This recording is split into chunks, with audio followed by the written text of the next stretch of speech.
Olá, pessoal!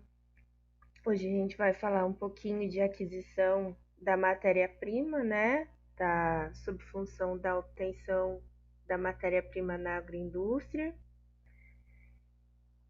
Eu separei alguns conceitos e algumas normas importantes para vocês saberem, tá? Então, primeiramente, o que é matéria-prima, né? Segundo a Anvisa 2013.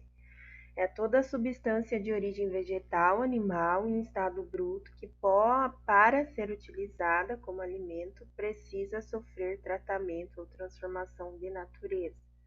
Então, sempre esses três tratamentos: física, química ou biológica. Qual é a situação no Brasil, então, né, em relação a normas e matérias-primas utilizadas, tá? O Brasil é o quarto produtor de alimento no mundo, tá? Segundo a FAO. 26,3 milhões de toneladas de alimento vão para o lixo. Então, aqui a gente ainda é um país que a gente não sabe ocupar a nossa matéria-prima, os nossos resíduos, até nas indústrias, tá? Realmente vai-se embora muita coisa. A gente trabalha com produção animal, né? Alimentação animal. A gente tem que aprender a substituir, né, dar esses novos caminhos, porque muita alimentação animal concorre com a humana, como por exemplo as commodities, né, de milho e soja. Então, para a gente poder alimentar um animal que vai servir de produção para a gente, tanto leite como carne, né, de alimento, a gente tem que ter em mente que a gente não pode ficar utilizando esses alimentos, né, que competem com a alimentação humana. Então, a gente sempre tem que saber substituir, né? Então, por exemplo, um caroço de uma casca de maracujá, né? A própria cevada que se faz cerveja. Então, assim, a gente vai substituindo na alimentação animal de forma que isso dê resultado, deficiência alimentar, de ganho de peso e seja conveniente para utilizar no animal, né? Quais são os tipos de matéria-prima, então, de origem animal? Então, carnes, leite, pescado, ovos. Aqui é de origem animal, não está se citando, mas a gente também tem o mel, né? Que é a abelha que produz. De origem vegetal, então, a gente tem as hortaliças, as frutas, os legumes, os cereais.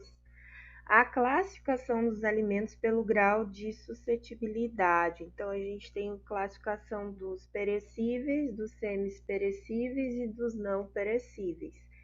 Não perecíveis são os alimentos que são mantidos em temperatura ambiente. Menor semi-perecível são os que têm menor sensibilidade à deteriorização, tá? Seja fungo, bactéria, vírus. Então, cura, defumação, tratamento térmico, carnes curadas, defumadas, salgadas, queijos e outros. E os perecíveis são os in naturas, né, os semi-preparados.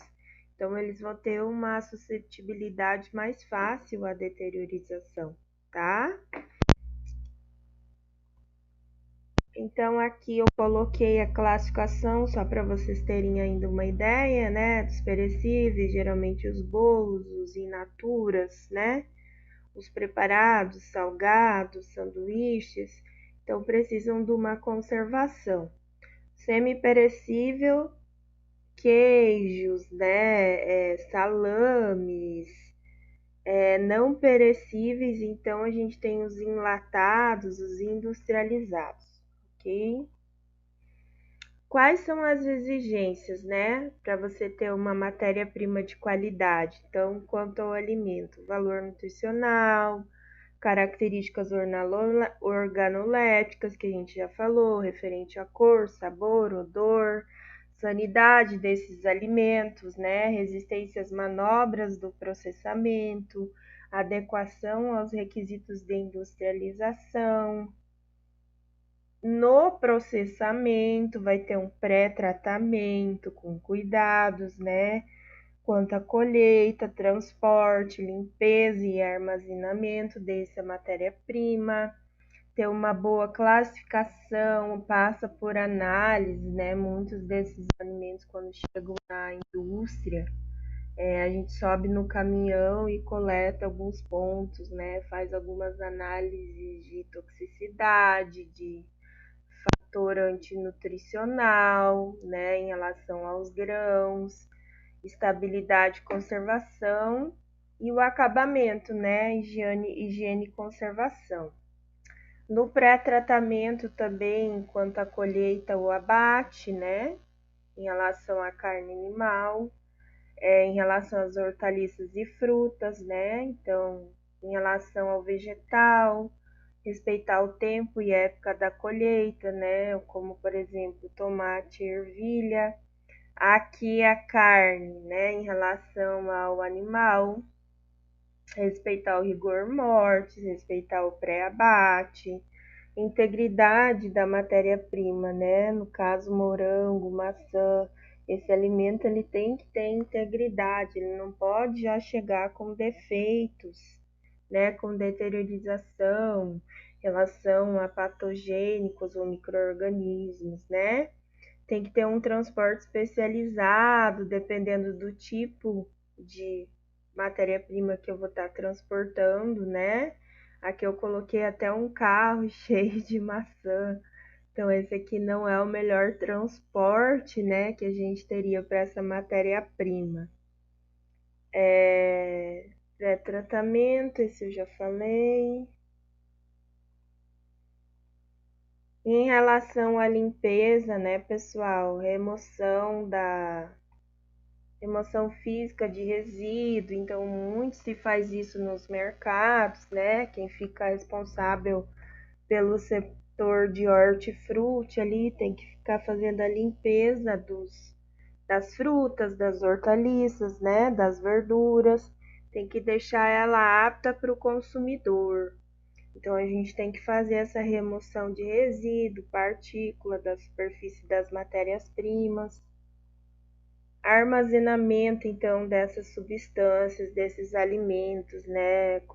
Geralmente quando é para ração animal, né? A gente guarda no silo ou tanques, né? Dornas, recipientes, armazéns. Então tem que estar livre de roedores, de outros bichos, de qualquer contaminação.